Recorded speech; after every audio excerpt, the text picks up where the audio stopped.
The station called Athenaeum Primus floated at the edge of known space, like a giant silver seed hanging in the dark between stars. And Captain Ethan Rowe had spent the last 11 months aboard it, doing absolutely nothing that felt important. He walked through the wide, curved hallways every morning with his hands in his pockets, nodding at alien diplomats who barely looked at him, and stepping aside for species that were 3 times his size. He told himself that this was fine, because this was the job now, and the war was over, and someone had to smile at creatures who thought humans were barely worth talking to. The Galactic Concord had admitted humanity 10 years ago, not because they wanted to, but because they had no choice, and everyone on the station still remembered why. The Battle of Rethara. Ethan remembered it too, but he tried not to think about it before breakfast. He sat in the cafeteria that morning across from Lieutenant Priya Osei, who was stirring something green in a bowl and frowning at it like it had insulted her family. "I think this is supposed to be soup," she said. "It is soup," Ethan said. "The Calusians eat it every day." "The Calusians have 4 stomachs, Ethan." He shrugged and drank his coffee, which was real coffee shipped from Earth at absurd cost, because someone in the logistics department understood that humans could survive without a lot of things, but coffee was not one of them. The station was home to 46 species, and each one had their own section, their own customs, their own way of looking at the universe, and almost all of them agreed on one thing about humanity. They were confused by us. Not afraid exactly, not yet, but deeply and persistently confused. Humans were small compared to the Vethrani, who stood 9 feet tall and had bones like reinforced steel. Humans were short-lived compared to the Elori, who measured their lives in centuries, the way other species read books.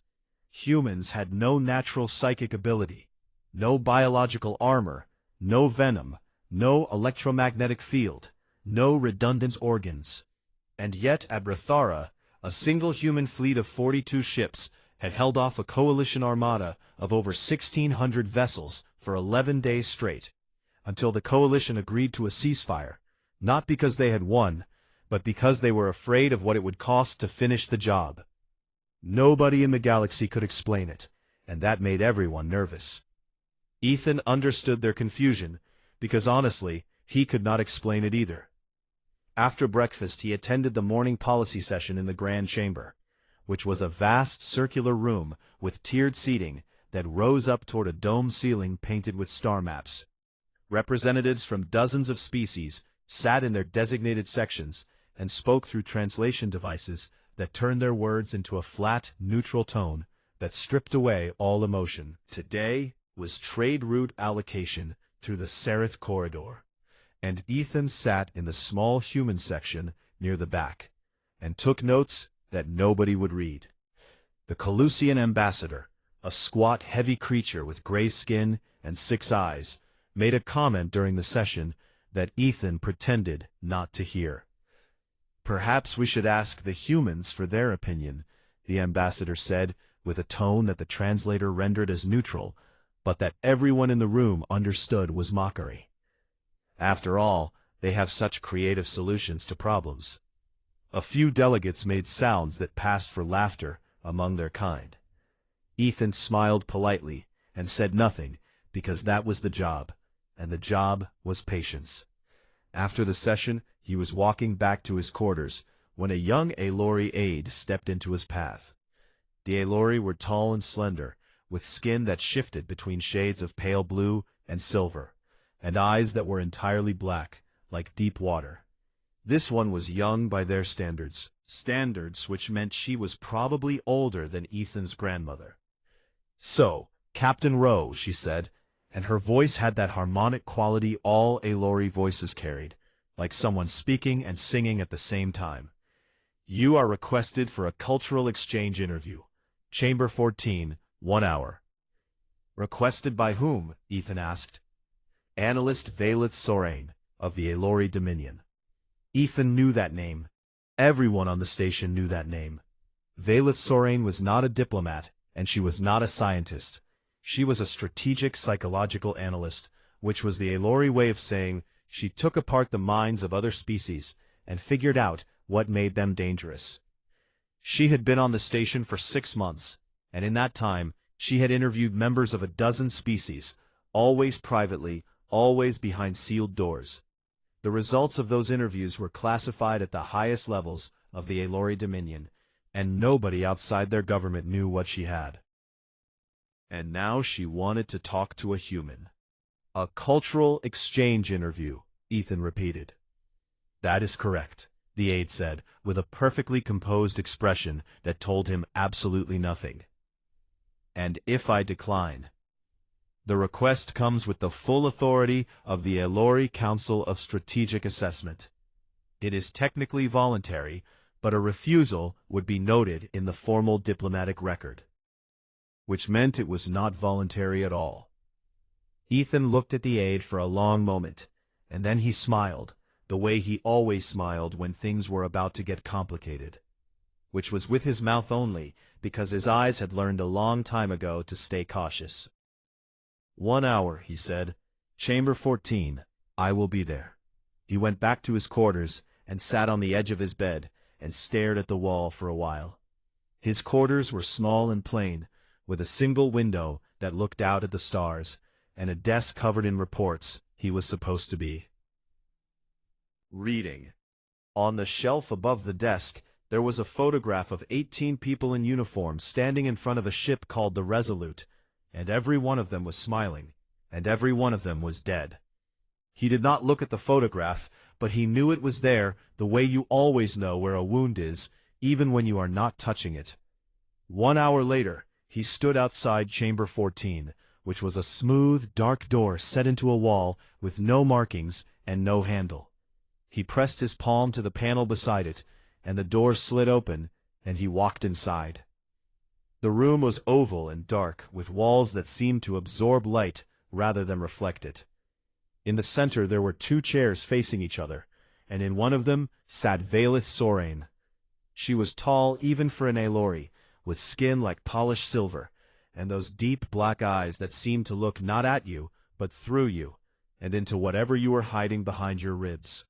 She wore a long formal coat, the color of deep space. Her hands were folded in her lap, with the kind of stillness that came from absolute control. Captain Rowe, she said, please sit. He sat.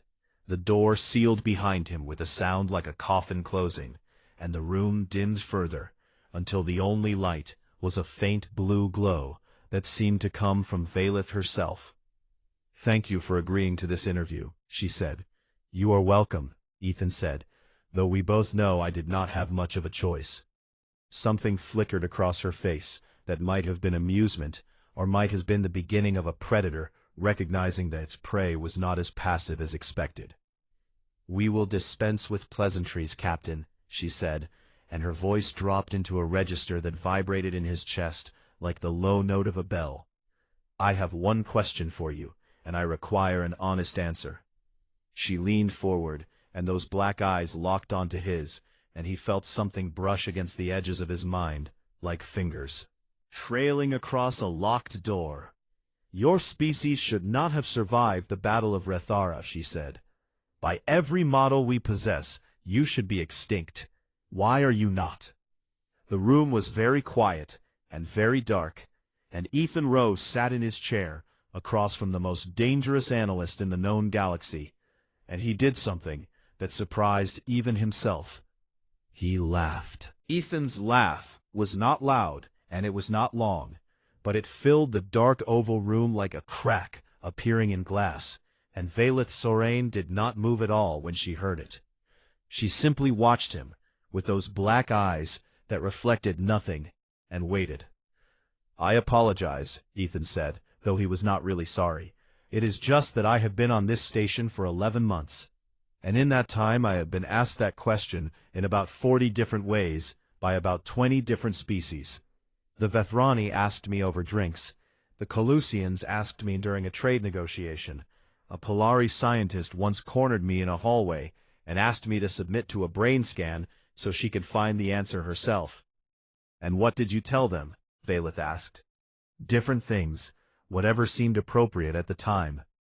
So you lied? No, Ethan said. I just gave them parts of the truth, different parts for different people. The truth is a big thing.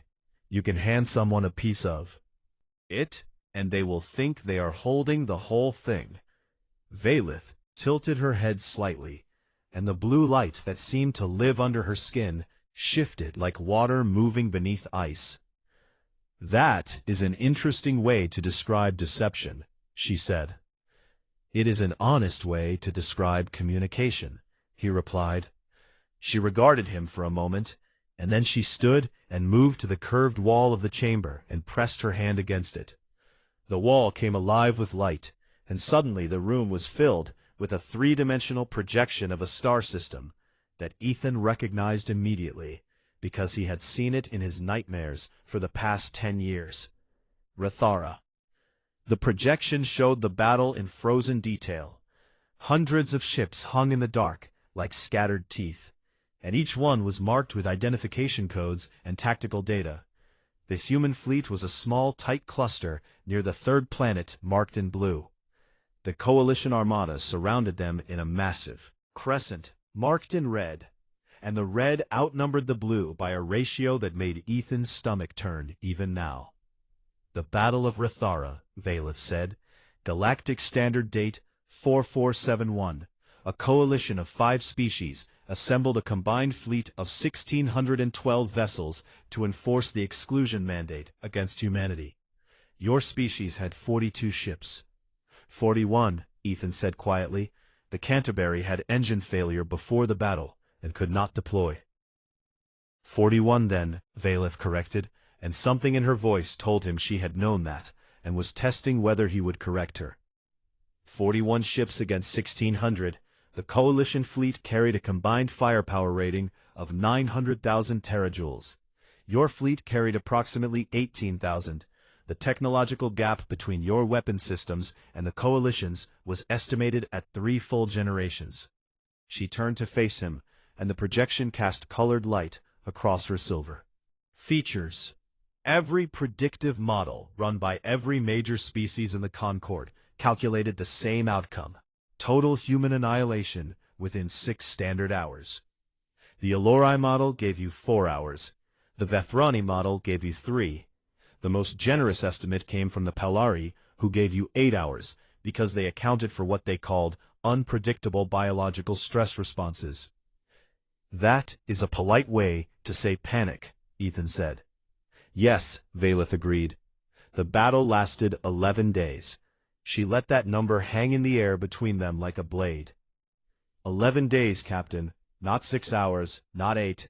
11 days, during which your 41 ships destroyed or disabled over 300 coalition vessels, damaged another 500, and created enough tactical chaos that the coalition command structure effectively collapsed on day 9, forcing them to sue for ceasefire. She walked slowly around the projection, pointing at specific moments, frozen in light. Here on day 2, the human destroyer Kestrel broke from formation at full speed on a direct collision course with the coalition dreadnought, Vast Silence. The Kestrel's crew of 18 manually overrode their safety systems and rammed the dreadnought's engine core at relativistic speed. The resulting explosion destroyed both ships and disabled 4 additional coalition vessels in the blast radius. Ethan said nothing. His hands were resting on his knees, and they were very still. Here on day 5, a wing of 7 human frigates executed a formation break that our analysts initially classified as a catastrophic navigation error. The ships scattered in what appeared to be random directions, but the pattern of their movement created interference in the coalition's synchronized targeting network. The targeting AI could not distinguish between intentional evasion and system malfunction, and shut down for 90 seconds. Destroyed 11 coalition ships. She turned to him. Was that intentional? I do not know, Ethan said. I was not on those frigates. But you have an opinion. I think the pilots were terrified and desperate, and they did something that no training manual would ever recommend, and it worked. Whether that counts as intentional, I cannot say. Valeth moved to another point in the projection. Here on day 8, 3 human ships were critically damaged, with failing life support. Their crews were dead or dying.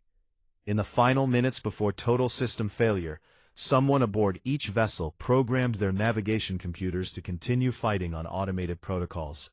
For 6 more hours, after their crews were gone, those ships continued to engage coalition targets, ghost ships firing at the living. She paused, and the projection faded, and the room returned to its dim blue darkness. I have spent 6 months studying this battle, Captain. Interviewed 16 human subjects before you. Officers, soldiers, engineers, medics. I asked each of them the same question I asked you. Why did you survive? She sat down across from him again. The first one told me it was bravery. The second told me it was duty. The third told me it was stubbornness. Others said adrenaline or training or loyalty or God or luck. One woman told me that humans simply do not know when to quit, and she said it like it was a joke. Valeth leaned forward, and her voice became something lower, something that pressed against the air like a weight. I found none of these answers satisfying, not because they were false, but because they were incomplete. Each person gave me a piece of something larger, and none of them could see the whole shape. You are a species of creatures who do extraordinary things, and then cannot explain why you did them. You are blind to your own nature, and that makes you more dangerous than any species I have ever. Ethan met her gaze, and for a moment neither of them spoke. What answer would satisfy you? He asked. The question was so simple and so direct that Valeth actually stopped. Her black eyes narrowed, and the faint blue light beneath her skin flickered like a candle touched by wind. One that my models can predict, she said. One that makes you quantifiable. Ethan smiled, and it was a real smile this time, not the diplomatic mask he wore in hallways and meetings, but something warmer and sadder. That is your problem, he said, not ours. Valeth stared at him for a long moment, and then she did something that told Ethan the polite phase of this interview was over. She reached into the projection controls and pulled up a new file, and the blue light of the room was replaced by the cold white glow of a personnel record. His personnel record. His name and rank and service history hung in the air between them, and below it, in stark red text, was the tactical log from the Rathara engagement, and one entry was highlighted, and Ethan knew which entry it was before he even read it. Day 2. The order to ram the dreadnought. The order that sent the Kestrel and her crew of 18 into the heart of the vast silence, at a speed that turned both ships into light and debris. His order.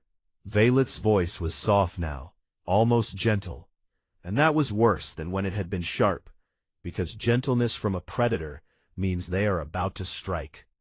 You were the junior officer on the command ship who issued the order to the Kestrel, she said. You sent 18 people to their deaths. I have read your official report, and it is full of words like tactical necessity and calculated risk and strategic asset denial. She leaned closer until he could see his own reflection in her black eyes, and he looked very small in them. Tell me why, Captain. Not your report, the real reason.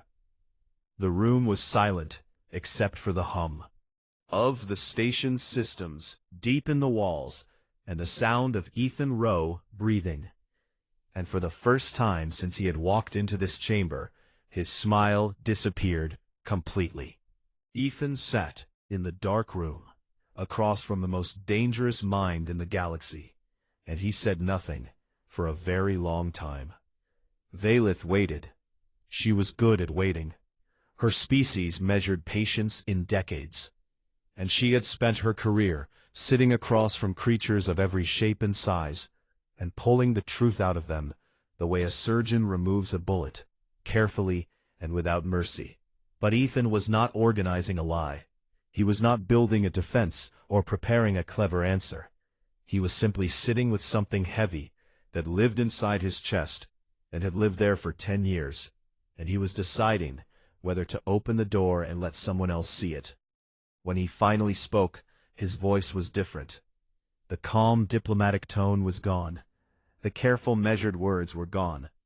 What was left was just a man who was very tired of carrying something alone. "I was not brave," he said. Valeth did not move. "I know that every story about Rithara makes it sound like we were heroes.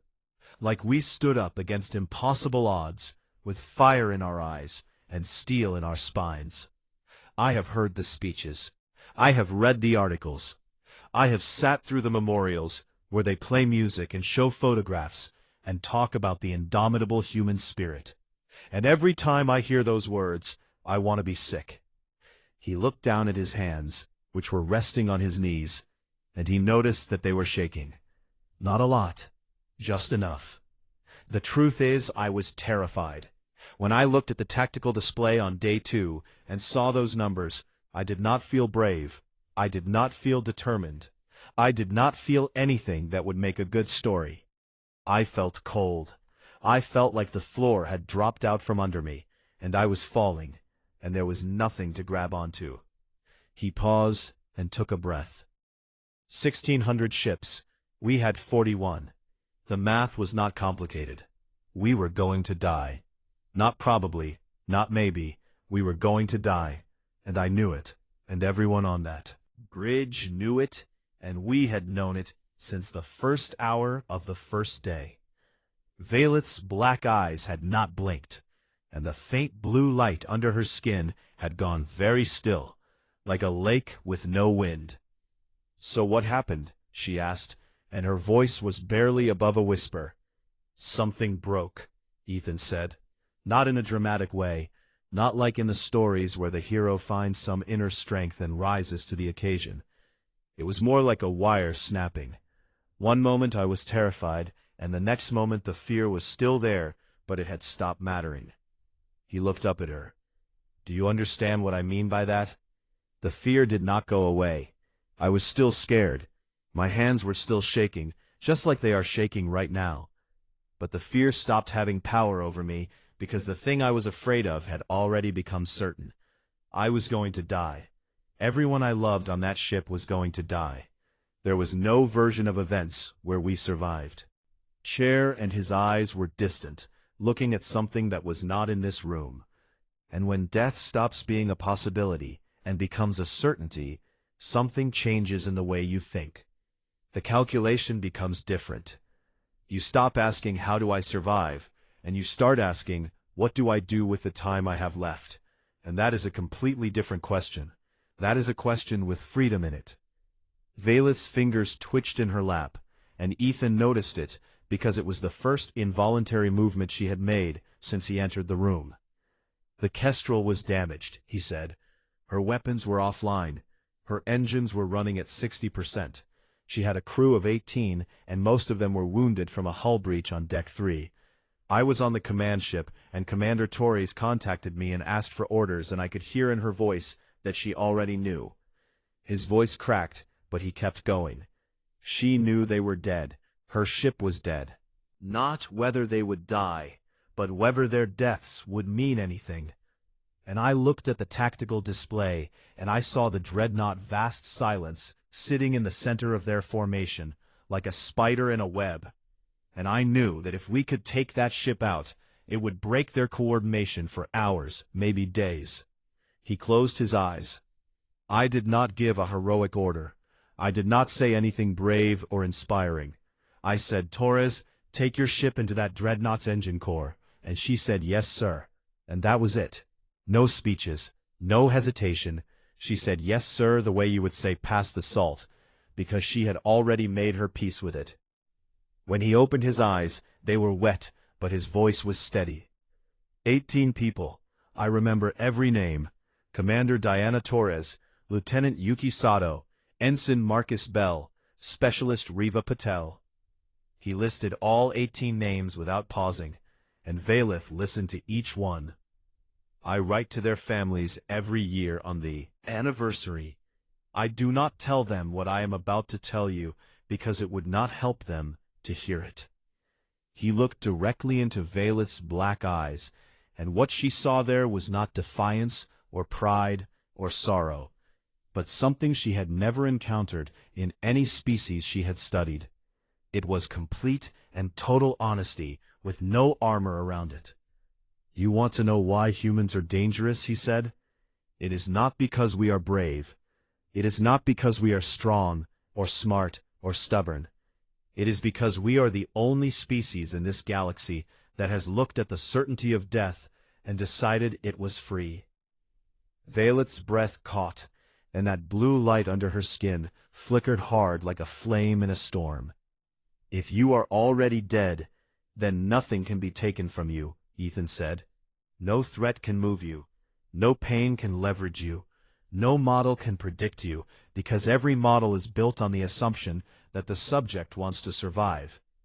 But a human who has accepted death is not trying to survive anymore. They are trying to matter.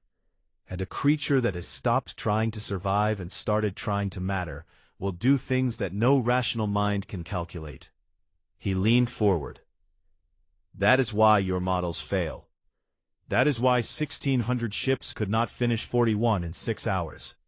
Not because we were better. We were not. Not because we had some secret weapon. We did not. But because in our worst and most desperate moments, when every logical calculation says lie down and die, we do something that breaks every equation in the galaxy." "What?" Valeth whispered. "We choose," Ethan said.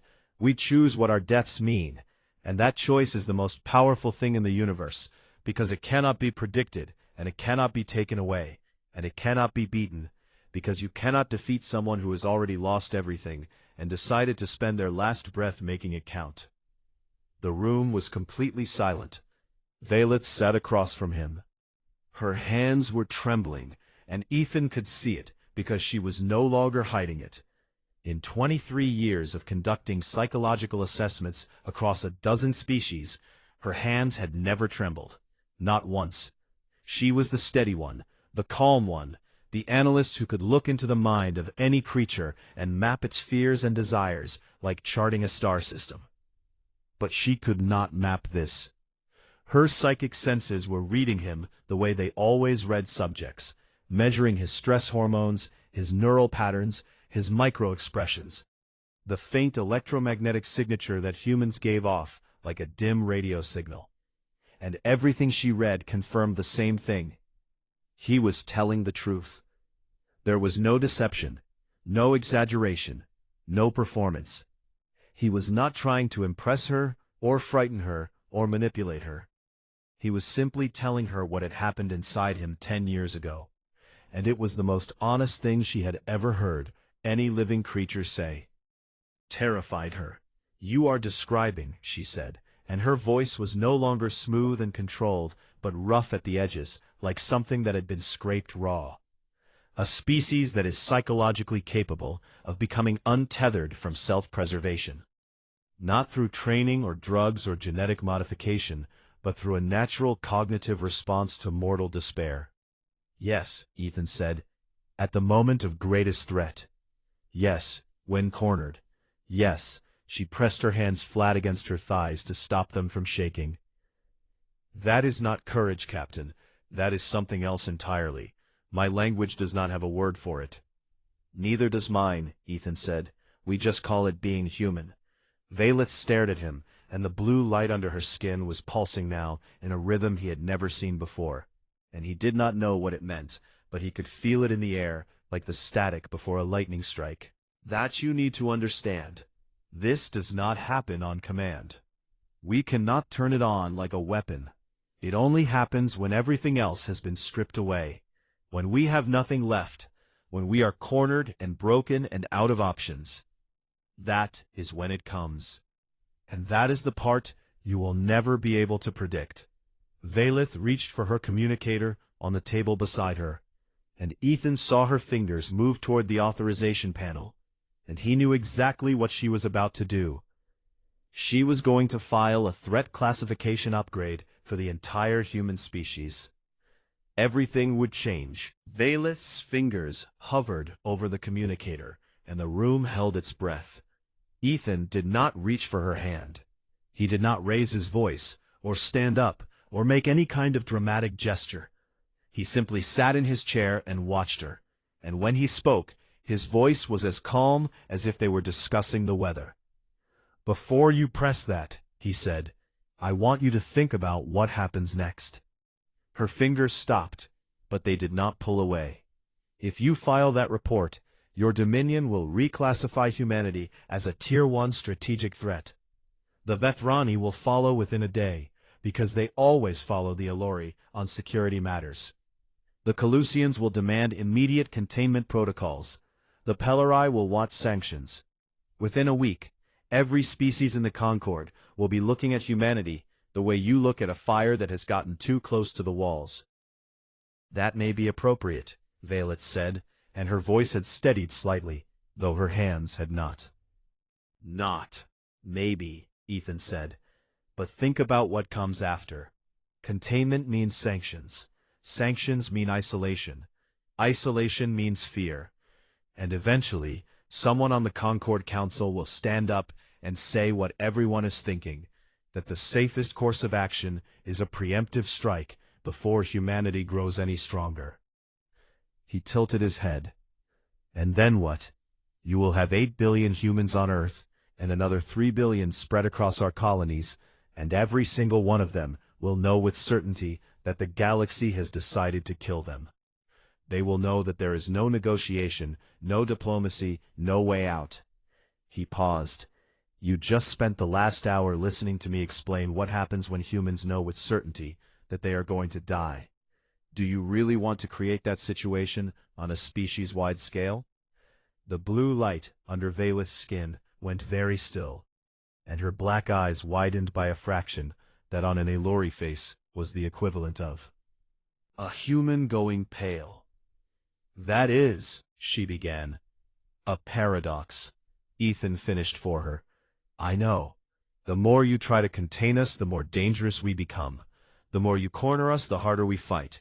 And the harder we fight, the more you want to contain us. It is a loop with no exit, and the only way to break it is to not start it in the first place." Valeth pulled her hand away from the communicator and placed it in her lap with the other one, and Ethan watched something shift behind her eyes. It was not defeat exactly. It was the look of a brilliant mind encountering a problem that could not be solved with the tools it had been given. "You have constructed a very elegant trap, Captain," she said. "It is not a trap," he said. "It is just the truth.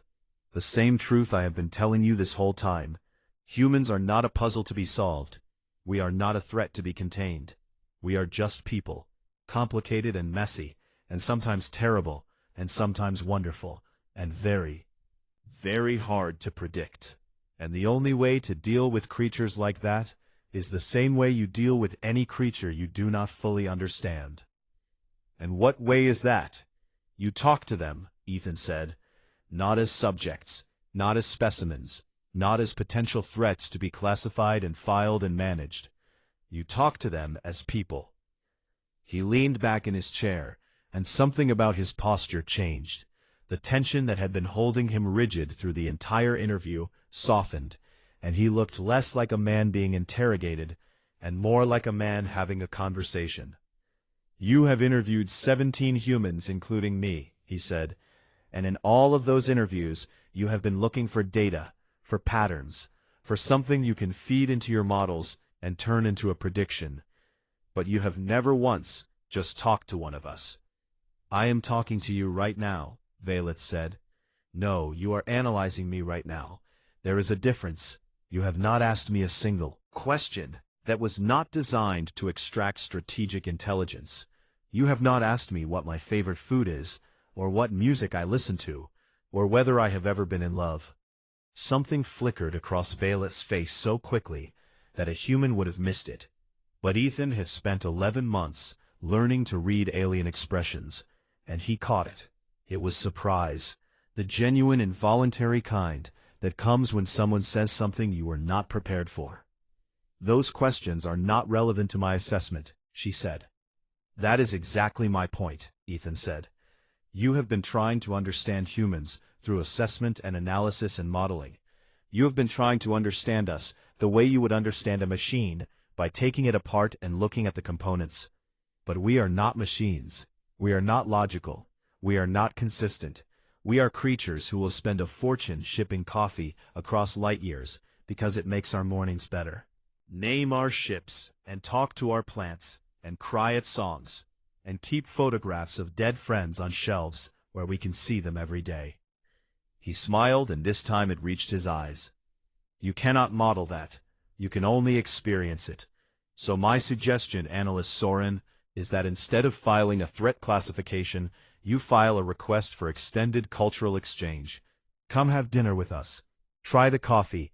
Ask the stupid questions. And maybe you will learn more about humanity in one evening than you have learned in 6 months of interrogations. Valeth stared at him for a long time, and the room was quiet, except for the hum of the station and the distant sound of ships moving through space outside the walls. Then she did something that Ethan did not expect at all. She laughed.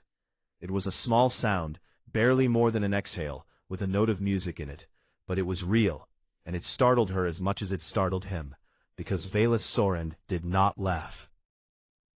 During interviews, she did not laugh during anything professional.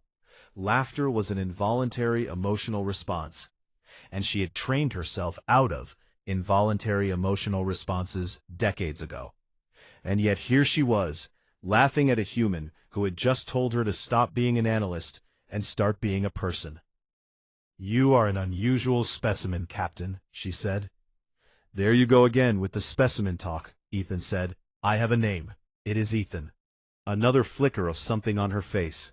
Amusement, maybe, or the beginning of something she did not have a classification for. She did not file the threat report. Instead, she opened a different channel on her communicator and submitted a formal request to the Alori Council of Strategic Assessment for an extended cultural exchange assignment with the human delegation aboard Athenaeum Primus. She designated Captain Ethan Rowe as her primary counterpart, and cited the need for deeper qualitative analysis of human behavioral patterns. Patterns in informal settings. It was the most bureaucratic way anyone had ever asked someone to dinner. Within hours, the effects of their extended meeting began to ripple across the station. Word traveled fast on Athenaeum Primus, because 46 species packed into one structure meant 46 different intelligence networks, all watching each other at all times. The collusion ambassador pulled Ethan aside after the evening session and asked him with poorly disguised nervousness what the Alori wanted with him.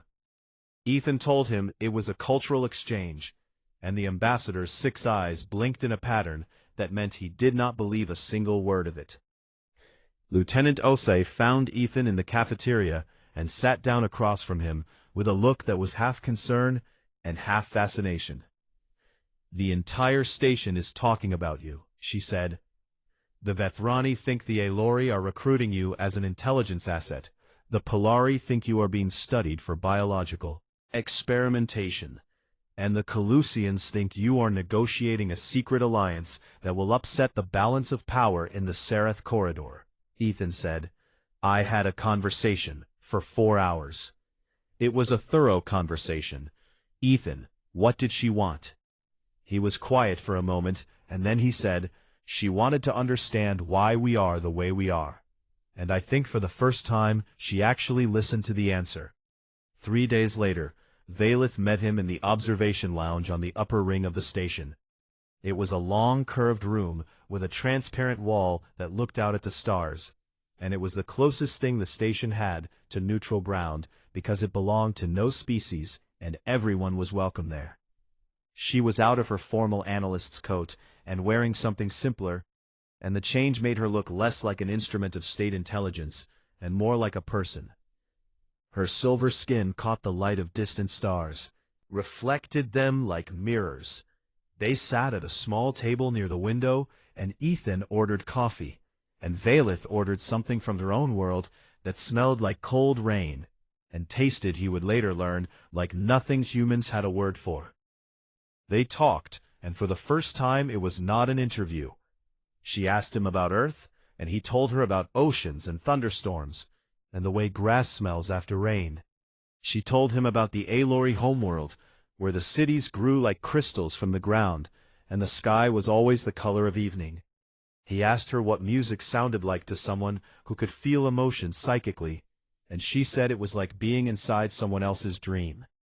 And then, near the end of the evening, when the observation lounge was almost empty, and the stars outside were turning slowly as the station rotated, she set down her cup and looked at him with an expression he could not read.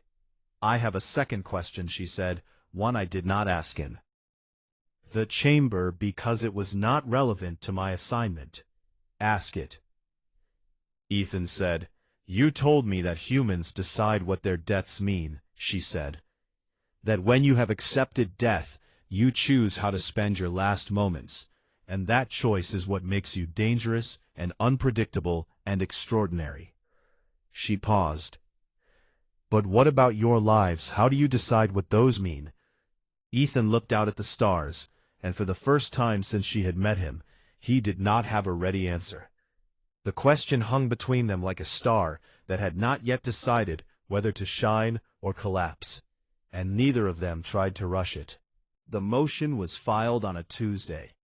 3 species, the Colusians, the Vethrani, and the Tereshi, submitted a joint proposal to the Galactic Concord Assembly, requesting the immediate reclassification of humanity as a Tier 1 strategic threat.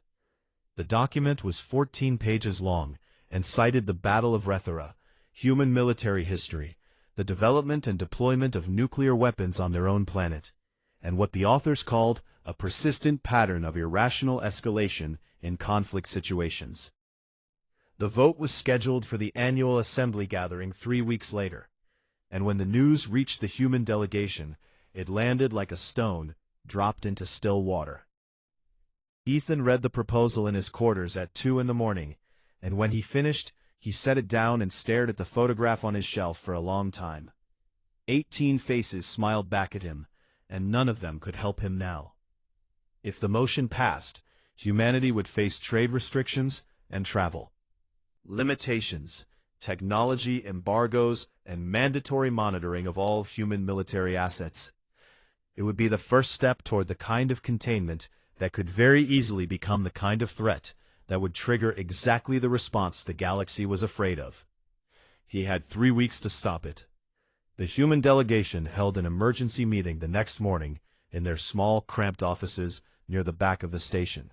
Ambassador Chen, the senior human diplomat, was a sharp-eyed woman in her 60s who had spent her career negotiating trade deals and who was now facing the possibility that her entire species would be declared a galactic danger.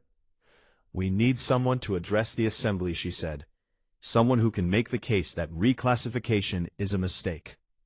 "I will volunteer," said Commander Harris, the military attaché, who had shoulders like a wall and a voice like gravel, and who had been itching for a fight since the day they arrived. "No," Ambassador Chen said. "If we send a soldier, it confirms their fears. We need someone they do not expect, someone who will not give them what they are looking for." Everyone in the room looked at Ethan. He looked back at them and said nothing for a moment, and then he said, "I am not a diplomat." "That is exactly why it should be you," said a voice from the doorway. They turned, and Valith Sorain was standing at the entrance to the human offices, which was a place no Alory analyst had ever set foot before. She was in her formal coat again, and her expression was the professional mask she wore for official business. But her eyes found Ethan's across the room and held them. "How did you get in here?" Commander Harris said.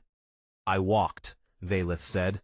"Your security is remarkably relaxed, which is either a sign of confidence or carelessness, and with humans it is often difficult to tell the difference." She stepped into the room and addressed Ambassador Chen directly. "With my counsel and recommended Captain Rowe as the human representative to the Assembly, my recommendation carries weight with the Alory delegation, and by extension with several other species who follow our lead on security matters." "Why him?" Ambassador Chen asked. "Because he is the only human I have met who will tell them the truth," Valith said. "And the truth is the only thing that will work." The assembly chamber was the largest room on the station, a vast circular space with tiered seating that rose upward like the inside of a shell. Each species had their designated section, and the sections were arranged in a spiral, so that every delegate could see every other delegate, and the speaker at the center could be seen by all. On the day of the vote, the chamber was full. 46 species packed into their seats, and the air buzzed with translated whispers and the rustle of bodies that came in every shape and size imaginable. Ethan stood in a small waiting area, behind the speaker's platform, and he could hear them through the wall. The Colusian ambassador spoke first, and his 6 eyes swept the chamber as he laid out the case against humanity. He spoke about Rithara, and about the Ram, and about the ghost ships that fought after their crews were dead. He spoke about human history, the wars, the weapons, the long bloody record of a species that seemed determined to destroy itself, and might one day turn that determination outward. The Vethrani representative followed, and she was 9 feet tall, and her voice shook the floor when she spoke. She talked about the unpredictability factor, and how every simulation, every model, every analysis had failed to accurately predict human behavior in combat. She said that a species that could not be predicted could not be trusted, and a species that could not be trusted should not be given the freedom to grow unchecked. The Tareshi delegate spoke last, and he was small and quick, with bright, sharp eyes. And he said something that made the chamber go quiet. "Humanity does not fight like a rational species," he said. "They fight like a cornered animal that has chosen to bite rather than submit. And a cornered animal is the most dangerous thing in the universe." Then it was Ethan's turn. He walked to the center of the chamber, and he stood in the light that fell from the domed ceiling, and he looked out at 46 species who were deciding the future of his kind. He was not tall. He was not impressive. He was a man of average height, with tired eyes and steady hands, and a voice that did not carry the way the Vethranis did, or harmonize the way the Aloris did. He was just human. "Everything you have heard today is true," he said. The chamber went still. "We are irrational. We are unpredictable. We have nearly destroyed ourselves more times than most of you know about. We built weapons that could have ended all life on our planet, and we pointed them at each other, and we came within minutes of using them. Not once, several times." He paused and looked around the chamber. "We have fought wars over land and resources and ideas and pride and things so small that even we cannot remember why they mattered. We have done terrible things to each other and to our world, and I will not stand here and pretend otherwise." A murmur moved through the chamber like wind through tall grass. "The speakers before me called us a cornered animal. They called us irrational and dangerous and unpredictable, and they are right about all of it. We are all of those things." He took a breath. "But that is not all we are." His voice was not loud, but somehow it reached every corner of that enormous room. "Every species in this chamber has survived because of something. The Vethrani survived because they are strong. The Aelori survived because they are wise. The Colusians survived because they are patient. Because they are careful. Each of you found a tool that worked, and you used it, and it brought you to the stars." He looked up at the dome above him, where the star maps were painted in light. "Humans survived because we refused to stay down. We did not have strength or wisdom or patience or caution. What we had was the inability to accept that things could not get better. You call it irrationality. You call it unpredictability. You call it a threat." His eyes came back down to the chamber, and they were bright and clear. "We call it hope." The word landed in the silence like a stone in water.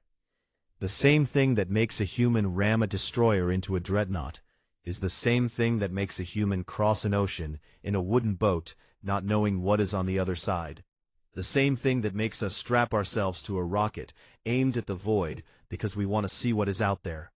The same thing that makes a human hold a stranger's hand in a disaster, run into a burning building for someone they have never met. He stepped forward. We do not do these things because they are rational. We do them because somewhere deep in the part of us that your models cannot reach, we believe that tomorrow can be better than today. And we are willing to do irrational, impossible, stupid, beautiful things to make that true. His voice softened, but it did not weaken. You can classify that as a threat if you want. You can put restrictions on us, and sanctions on us, and monitors on our ships. You can corner us the way every enemy we have ever faced has tried to corner us. And I think you already know what happens when you corner a species like ours. He looked directly at the collusion ambassador. Or you can do something braver. You can sit down with us, you can talk to us. You can let us make mistakes and learn from them the way we always have. You can trust that the same stubbornness that makes us dangerous also makes us capable of being the most loyal friends this galaxy has ever known. He stopped and looked around the room one last time. Because that is the truth about humanity. We are everything you fear and everything you need. And we are standing right here, asking you to give us a chance. And if you look at everything we are, and everything we have done, and the only thing you can see is a threat, then I feel sorry for every species in this room, because it means you have forgotten what it felt like to hope. He stepped back from the center, and the chamber was so quiet that he could hear the station breathing. The vote was called that afternoon. The motion for reclassification was not defeated. It was tabled. In galactic politics, a tabled motion was a thing of extraordinary rarity, because it meant that no species wanted to be the one to vote yes, and no species wanted to be the one to vote no. It meant that the galaxy had heard something it needed time to sit with. Was not a victory, but it was not a defeat, and for humanity, that had always been enough to keep going. That evening, Ethan stood alone on the observation deck at the top of the station. The stars turned slowly beyond the transparent wall, and the light of 1,000 distant suns painted his face in colors that had no names. He heard footsteps behind him, and he did not need to turn around to know who it was. The faint blue glow reflected in the glass told him. Valith came and stood beside him, and for a while they watched the stars together in silence. "Your speech was effective," she said. "It was not a speech," he said. "It was just the truth. You say that as if the truth is a small thing. Among humans, it usually is. We tell it so rarely that when we do, people do not know what to do with it." She was quiet for a moment. "I told my superiors that you were the right choice because you would tell the truth, but I did not expect it to feel the truth. Way it did. When you spoke about hope, I was reading the chambers psychically, and do you know what I felt? What? Every species in that room felt something at the same moment. A resonance, like a note struck on an instrument they did not know they carried. Your word for it is hope, but that is not quite right. It was more like remembering something they had forgotten they knew." Ethan said nothing. "You answered my first question in the chamber," she said, "about why humanity survived. But you never answered my second question, about what your lives mean." "I think I answered it today," he said. "You answered it for them," Valith said, "for the Assembly, for the galaxy. You told them what humanity's life means in the grand sense. But I was not asking about humanity. I was asking about you, about Ethan Rowe. What does your life mean?" He looked out at the stars, and he was quiet for a long time. And when he spoke, his voice was honest, the way it had been in the dark chamber, 10 years of weight carried in every word. "I do not know yet," he said. And Valith smiled, and it was a real smile that made the blue light under her skin pulse gently like a heartbeat. "Then perhaps that is the most human thing of all," she said, "to keep searching." They stood together at the window, and the stars turned, and neither of them spoke, because some things do not need words. Far below in the chambers of the station, 46 species were talking about humanity in a way they had never talked before. And the conversation would go on for years, and it would not be easy, and it would not be simple. But it had started, and that was enough. And in the quiet of her own mind, Vaylith Sorain, the most disciplined analyst in the Aelori Dominion, allowed herself to think the thought she had been avoiding since that first night in the observation lounge. She thought about her models, and her equations, and her centuries of training. About every species she had studied and classified and predicted.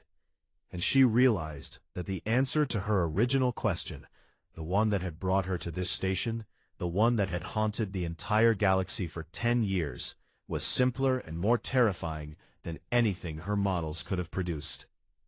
Humans survived because they were the only species in the galaxy that treated the impossible as a suggestion. She looked at the man standing beside her, this small, fragile, short-lived creature who had sent 18 people to their deaths and carried their names like stones in his chest, and who had stood in front of the entire galaxy and told them the truth.